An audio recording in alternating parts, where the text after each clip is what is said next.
Ahí comenzó. Ya. Nuevamente, hemos hablado de lo que significa el patrón alveolar.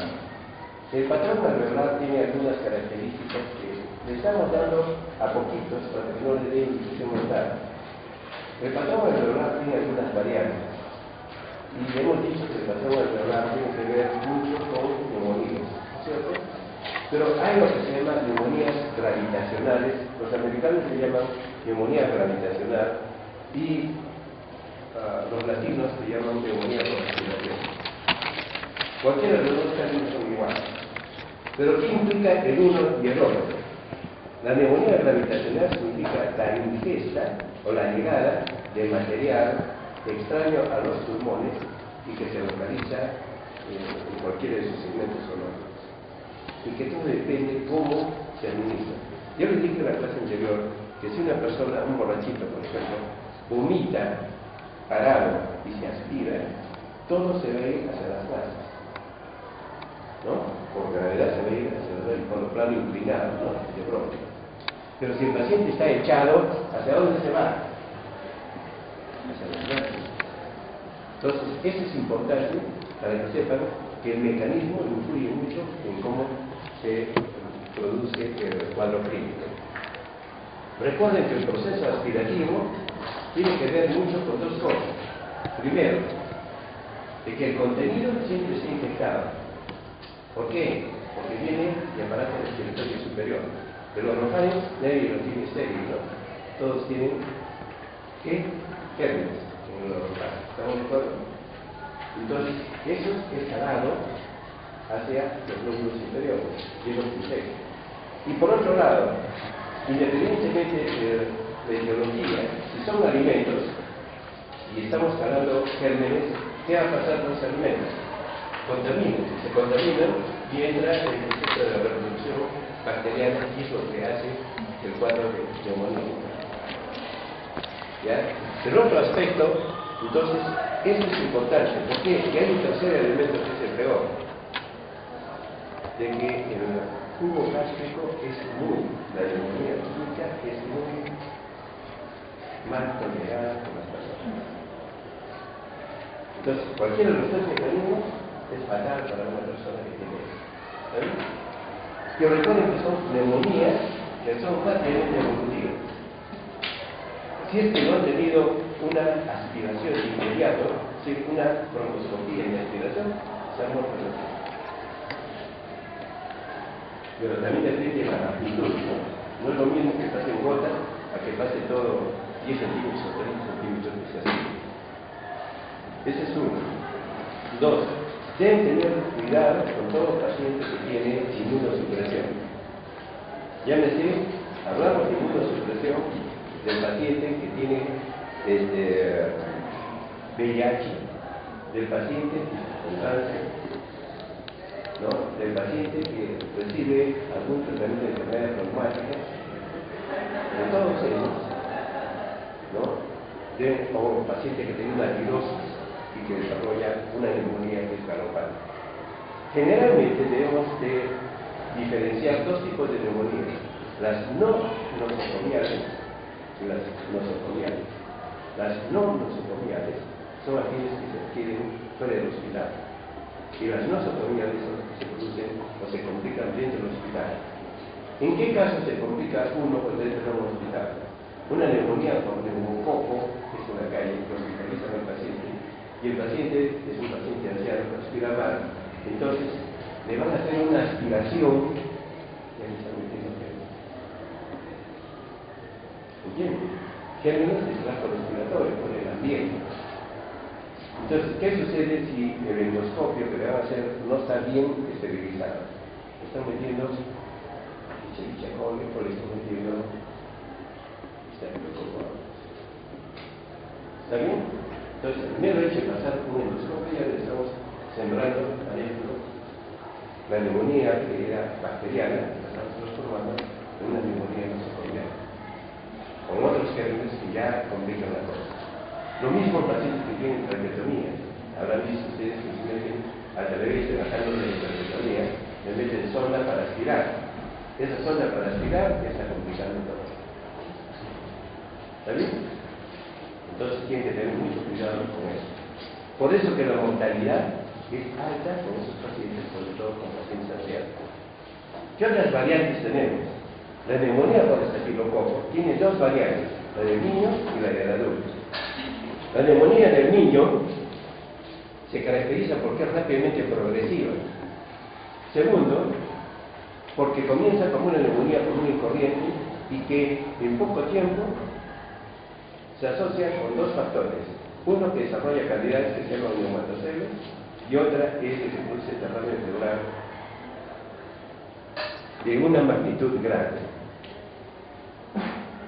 Esta característica de que rápidamente es evolutiva, tengan cuidado conmigo, sobre todo cuando esos niños son desnutridos. En el adulto, evoluciona sola, per se, como una neumonía rápidamente progresiva que se cavita y que da derrames en vías pleurales muy frecuentemente. Es un cuadro parecido. Una complicación del niño es que fácilmente hacen rápidamente hidroneumotóxicos. ¿Por qué? Una de las cavidades se rompe y produce colapso de los niño. Recuerden que en cada inspiración entra aire al saco alveolar y si esa cavidad se rompe, ¿qué pasa? Está entrando aire puro al espacio intersticial y produce un colapso del pulmón. Ahora, la neumonía por Klebsiella generalmente es una neumonía de lóbulos superiores. Estoy usando esta imagen para que ustedes puedan. Siempre compromete lóbulos superiores, pero que tiene tal cantidad y tal densidad de exudación que va a producir combamiento de la cisura interlobar inferior. Entonces, cuando ustedes se encuentran combamiento de la cisura interlobar inferior, siempre piensen en este germen y que también rápidamente se cavita. Las neumonías por agentes virales tienen una característica. ¿Y saben cuál es la característica? Es que hay disociación clínico-radiológica. ¿Qué significa? Que cuando examinan tórax de un paciente de una orquesta, hay roncantes y hilares crepitales. Cuando tomo la placa no encuentro nada. ¿Me entienden? Pero si yo a las 24 horas vuelvo a repetir el estudio, ya encuentro de que hay signología radiológica. Entonces, esta disociación clínico-radiológica es típica de las neumonías virales. Acá hemos hecho ya un pequeño aporte de lo que significa esto. Generalmente las neumonías nosocomiales tienen una característica, que comienzan siendo focales y terminan siendo diseminadas. Comienzan siendo focales y terminan siendo diseminadas. Y son rápidamente progresivas. Recuerden que casi el 50% de sus pacientes se mueren. Por eso todo depende, diagnóstico precoz, tratamiento rápido. Entonces, estas neumonías nosocomiales son las que tenemos que tener en cuenta. Ahora, viendo esta placa, ya entrando, les he mostrado un poco de información. Si vemos esta altura y esta altura, ¿qué pasa? Si vemos esta altura y esta altura, ¿qué pasa? Ya ojitos. Esta altura, con esta altura, ¿qué pasa? ¿Cuál está más amplio? ¿Ah? Izquierdo. Acá y acá, izquierdo. ¿A qué nos lleva? A la conclusión de que el pulmón izquierdo está hiperaireado con relación con el pulmón derecho. Es un signo de enfisema pulmonar. Esto está más aireado que esto. Aparte de eso, vemos que comparen esta aireación y esta aireación. ¿Qué ven en las bases? Opacidad. Una opacidad tenue. Y acá también hay una opacidad tenue. Acá se ve bien el diafragma y el seno posterior flagmático. Acá vemos el diafragma y hay una parcela obturación del seno, no se ve tan bien. En esto hay que tener un cuidado de tomar una placa, generalmente placas evolutivas. Si yo tengo duda de que esto sea una neumonía bivasal o una reacción pleural bivasal, debo hacer un control a las 24 horas. Miren, en el intermedio alguien me presentó una placa para ver. Y si vemos acá, este ilio está un poquito grande, pero acá vemos espacio pulmonar.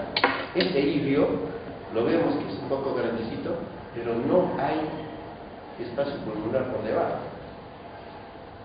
Siempre que encontremos un ilio grande, vamos a encontrar que está agrandado, pero vemos aire o parénquima pulmonar por debajo o por detrás.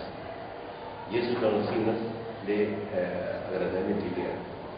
Acá, si trazáramos una línea vertical casi no agarra la punta del ventrículo izquierdo, por lo cual nosotros asumimos que el problema de las dos bases es un problema inflamatorio, no cardiogénico, no depende del corazón.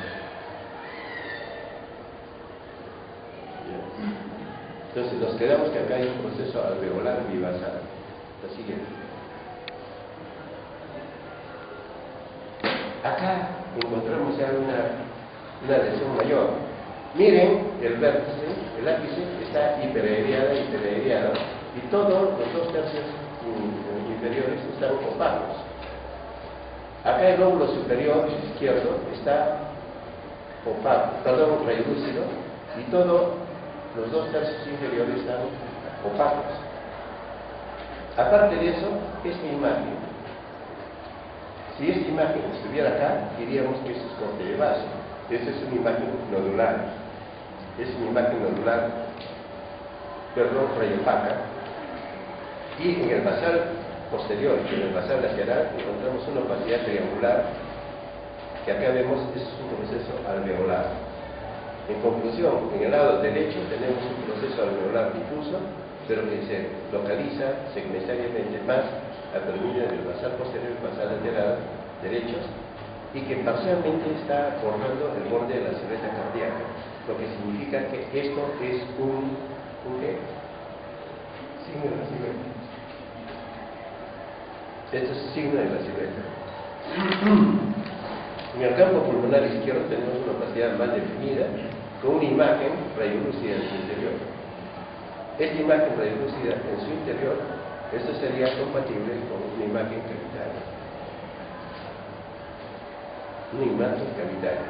Entonces, si encontramos acá, tenemos un proceso que probablemente sería una neumonía nosocomial,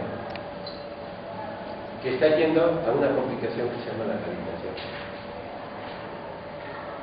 La cavitación, ojo, es típico de necrosis pulmonar. ¿Por qué? Porque el estafilo, los granos negativos y el bacilo de Koch tienen a destruir parénquima. Entonces los 3 tienen esa característica. Esta es imagen de una cavitación. La siguiente.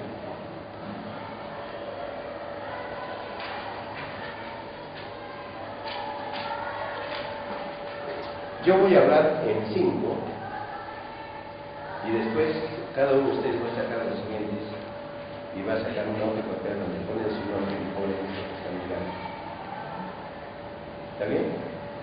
No es por objeto certificado, sino quiero ver cómo desarrollaron sus ojos. Ok, terminado esto, acá listo. ¿Está bien? Es una especie de un autocontrol.